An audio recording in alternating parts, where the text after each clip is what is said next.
Pipe ফেটে রাস্তায় পানীয় জলের বন্যা ঘাটাল পুরসভার ১৬ নম্বর ওয়ার্ডে।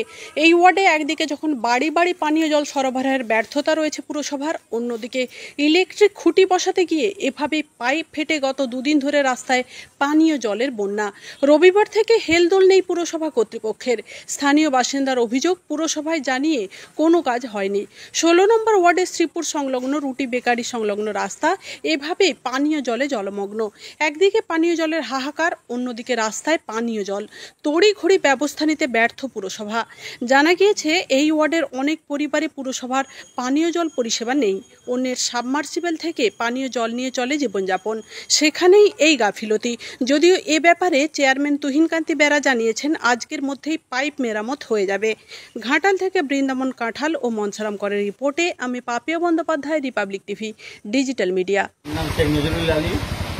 এটা হচ্ছে গত পরশু দিকে রবিবার থেকে হয়েছে। এটা হচ্ছে ইলেকট্রিক পোস্ট গাঁটতে যে এটা ডিল করতে যে পাইপ ফেটে গেছে, পৌরসভাকে জানানো হয়েছে। তা সত্ত্বেও এরকম বেহাল অবস্থায় পড়ে আছে।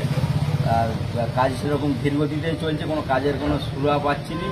আর এটা তাড়াতাড়ি যাতে ব্যবস্থা, পৌরসভা যাতে ব্যবস্থা করে, কাজটা তাড়াতাড়ি ই করে রাস্তাটা পরিষ্কার হয়। এটা তো পানীয় জল, এটা পানীয় জল হচ্ছে এর উপরে হচ্ছে ঘাটালায় 90% লোক ডিপেন্ড করছে। অর্ধেক লোক পানীয় জল পাচ্ছে না, খাবার জল পাচ্ছে না। বিভিন্ন জায়গায় জল ছুটে এনে জল যাদের সাবমার্সাল হয় তাদের বাড়িতে ছুটে যে জল নিতে হচ্ছে। নমস্কার, আপনারা দেখছেন Ghatal Republic TV digital media. বিশেষ প্রতিবেদনে এই মুহূর্তে আমি পাপিয়া বন্দ্যোপাধ্যায়।